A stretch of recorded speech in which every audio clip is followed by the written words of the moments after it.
taxi driver, every shoe shine boy, every newspaper vendor, they all were dealing in thousands of bushels of wheat. It was all a speculative market. It was stacks and stacks of paper, but there was no substance to it. Some of that wheat couldn't have been grown. I don't suppose it's been grown yet. They were dealing in millions of bushels. It didn't exist anywhere. It was paper prosperity.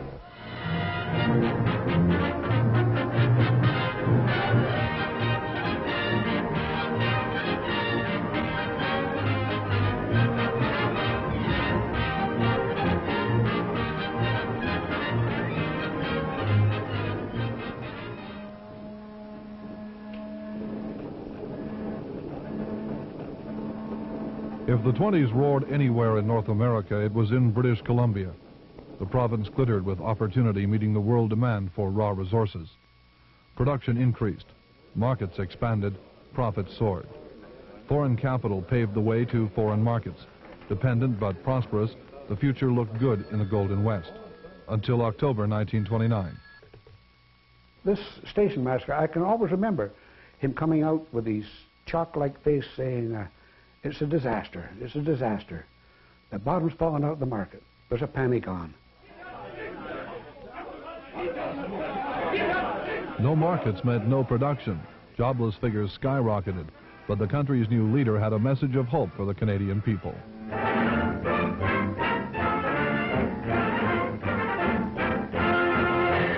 Canadians, by their heroic achievements upon the battlefields of France and Flanders, made for our dominion a place amongst the nations of the world.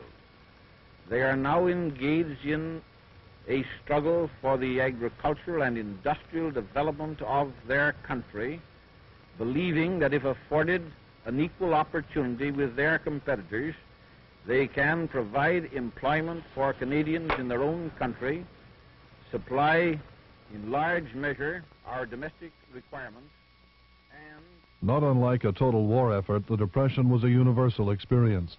Every family could count at least one of its members among the unemployed.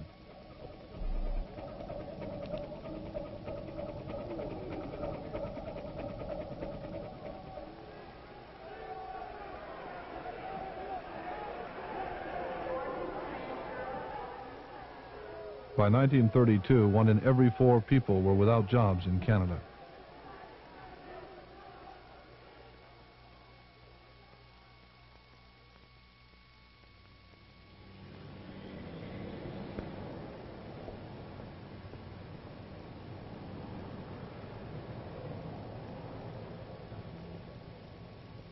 It wasn't just working class people who were unemployed and trying to get around on relief.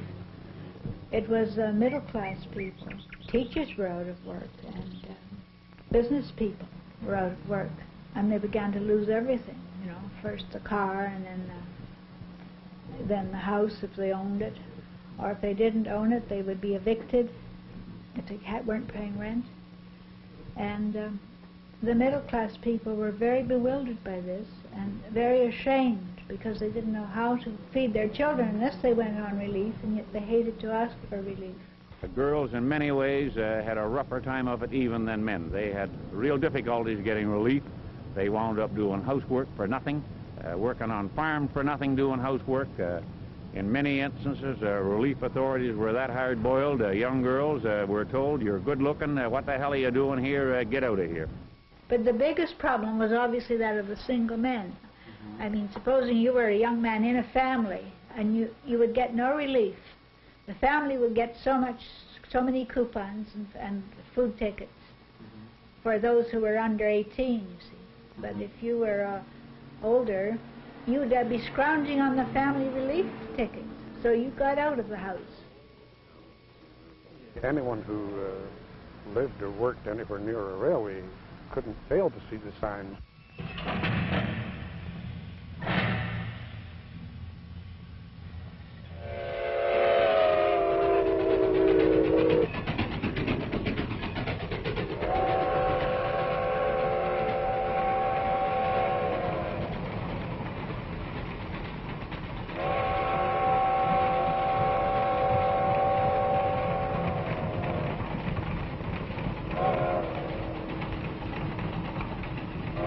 With nothing at home, there was still a world out there, a chance for adventure. Maybe try for a job on the prairies, or drift to the coast with newfound friends.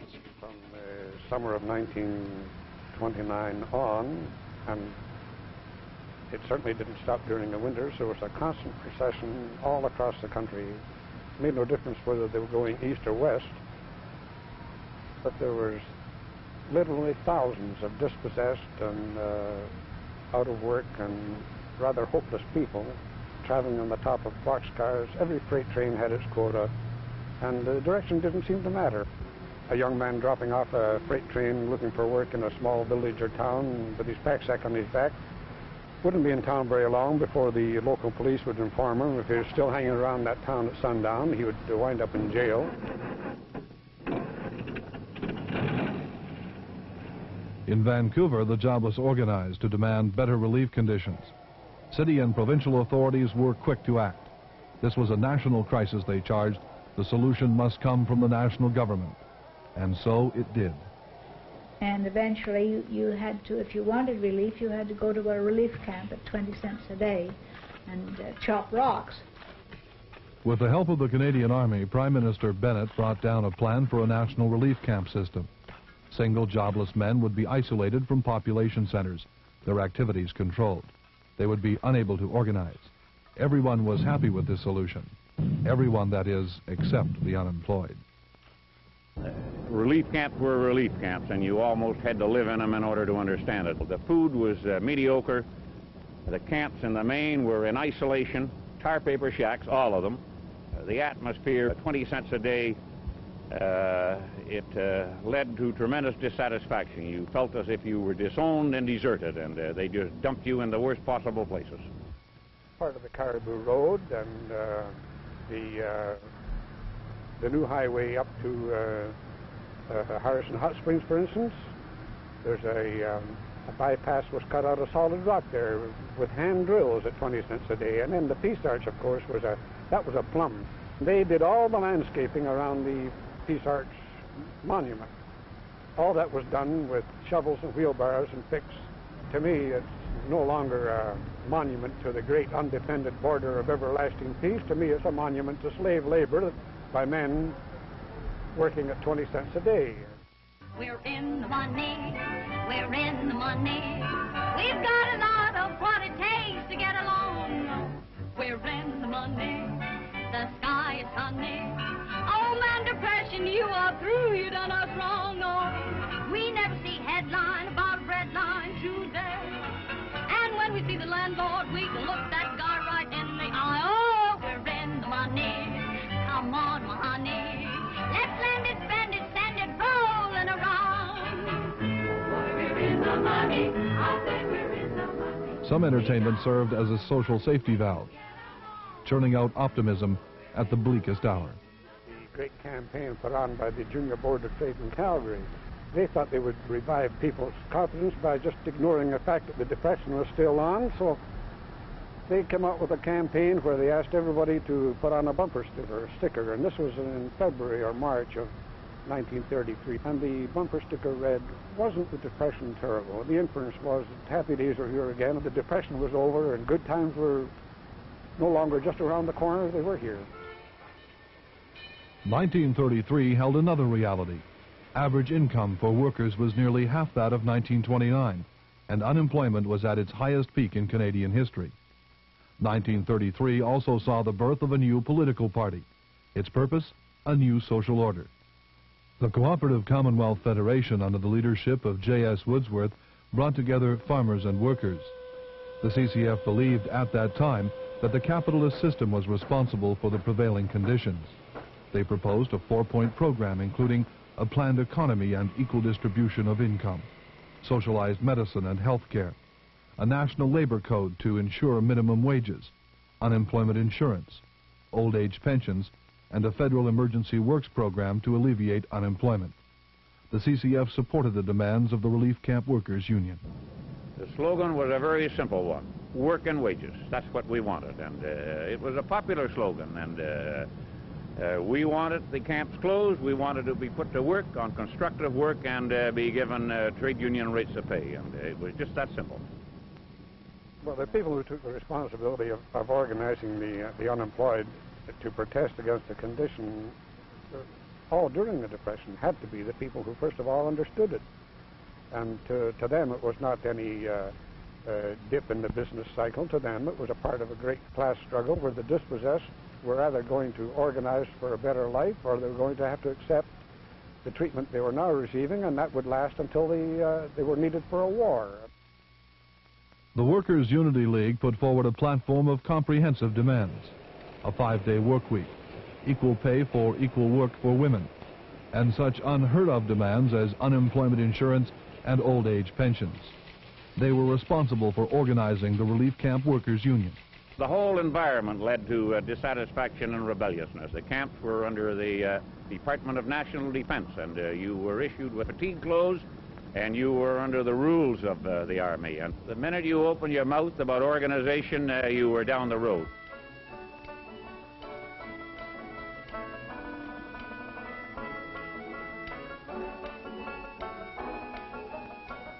In April 1935, the Relief Camp Workers' Union arrived in Vancouver to press the local government with their demands.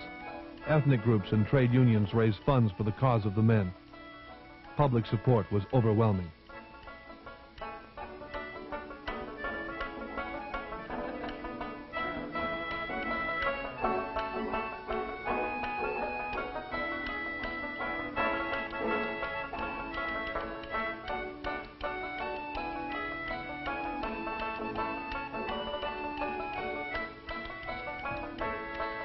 We meet today in freedom's song and raise our voices high. We'll join our hands in union strong to battle or to die. Hold the fort, for we are coming, union men be strong. Side by side we battle onward, victory will come. Those my comrades see the union banners waving. Mayor McGeer appealed to the Prime Minister. Our funds are exhausted, and we cannot do anything more than we have done. We cannot force the relief camp strikers to go back to the camp. We cannot hold the situation any further without resorting to force.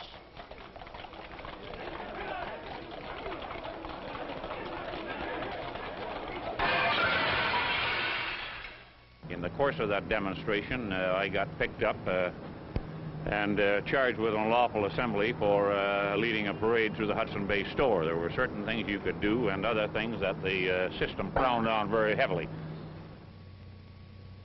In desperation, Mayor McGeer appealed again to the Prime Minister.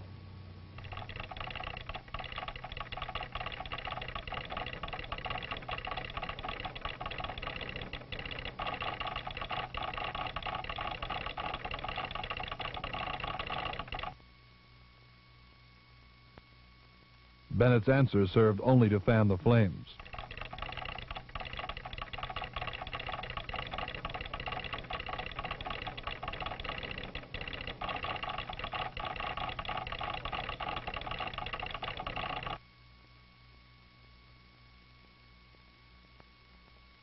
And while provincial authorities nationwide provided options, private industry would not. The Premier of British Columbia, although sharing the contention of the Relief Camp Workers' Union that unemployment was a federal responsibility, ultimately refused a direct provincial aid program. To underline his position, Patullo used an expression common of the day. So somebody came up with the brainwave that we should move the battle to Ottawa. And lo and behold, one night, 1,000 of us piled onto a freight train here, just down the street here a little ways, and started out.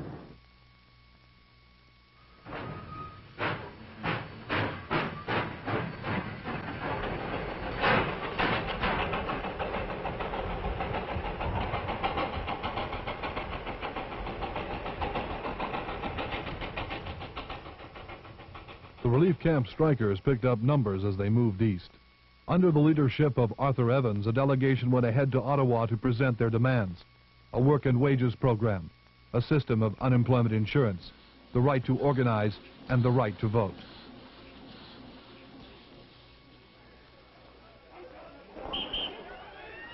July 1st, 1935, Dominion Day.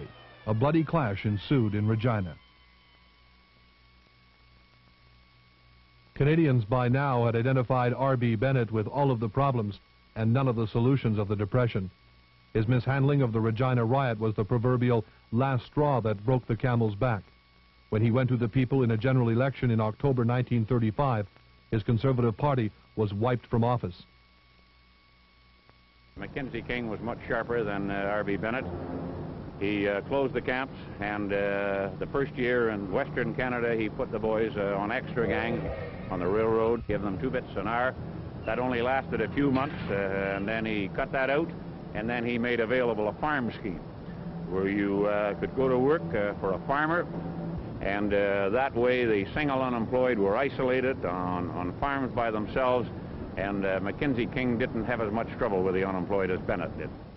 Wary of the power of the organized unemployed and mindful of their public support, Mackenzie King closed the relief camps in 1936. This temporary solution seemed to calm the political horizon.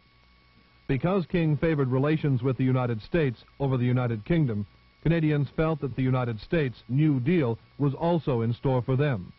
Public spirit had hit rock bottom, and good news was welcome. Economic activity picked up. Many unemployed found work and joined the intense cross-country campaign to organize workers into unions. The experience of the early 1930s had shown Canadians the necessity of working-class unity and organization. Political energies were also devoted to supporting struggles against fascism in Europe. A volunteer army known as the Mackenzie Papineau Battalion left Canada in 1936 to fight fascism in Spain. However, all was not well on the labor front. Conditions worsened. The headlines at the end of 1937 did not evoke dismay. They caused bitterness and anger. People found themselves on the street again, with no options but to rely on public charity. Would Canadians see another 1929? Frequently, tag days were held. This is where they asked the public in the larger cities to help them. They would tin can on the streets. They would have a tin can and ask for money. Thrust into a vicious circle with no options of work, the unemployed were denied relief, harassed for begging, and systematically carted off to jail. Their anger mounted.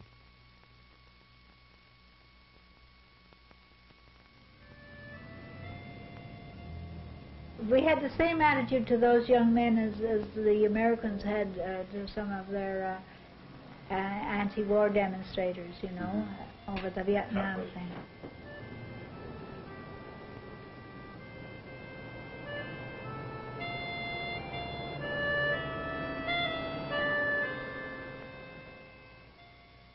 These weren't hobos. They were young men who belonged to families all over Canada. So the families were supporting them. One young veteran of the relief system was heard to say, "Ever since the time you were 16, you'd bummed around. If every job you went after, there were 100 other guys there ahead of you. If you lived life like that for the past 6 years, how'd you like it?" After years of drifting back and forth across Canada, getting the same reception everywhere, that no one wanted to take any responsibility for a solution to unemployment, it had always been my feeling that somebody should take some action that would involve all levels of government. Yeah, it was a desperate situation. The government reached to help the transients and at the same time offered no return ticket to the prairies. And the prairie provinces screamed, "We don't want you anyway." The situation there was as worse or the same as it was here. The only legal thing that we could do was lie down and quietly starve to death. So a group of the unemployed finally got together, staged a sit-down in the post office to force the federal government, in particular, to do something. Their first suggestion was that now that we'd had such a nice, peaceable demonstration, that we should all go home, forgetting that if we'd had homes in the first place, we wouldn't be occupying those buildings. Hold the fort, for we are coming, unions and be strong. Side by side we battle onward, victory will come. Look, my comrades, see the Union banners waving high. Oh, occasionally a sergeant would wander in and say, But why don't you break all this up, Steve? You've had a good demonstration now. Why not save yourself a whole lot of trouble and just tell the boys all to quit and go somewhere else? Because we don't want to have to come in here and smash your heads, and I say we don't want it either. So why don't you carry out your job? Do your job, carry out the law. Arrest us and have us tried. Oh, well, we can't go through that bullshit. I say, well, let me explain the law in Canada to you. Policemen arrest. Magistrates and judges punish.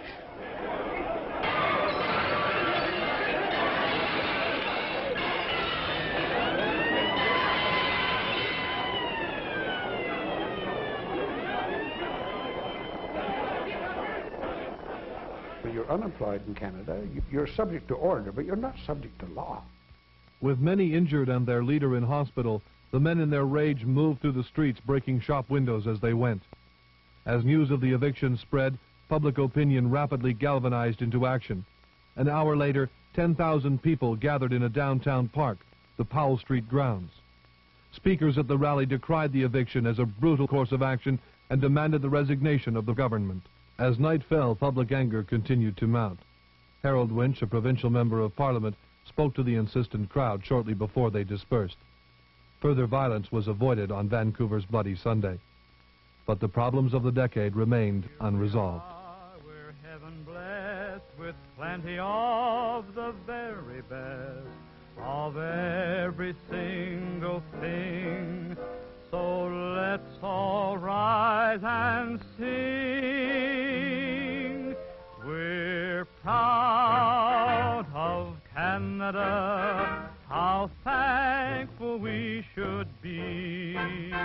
From broad Pacific swell unto the shores of the Atlantic blue, we're proud of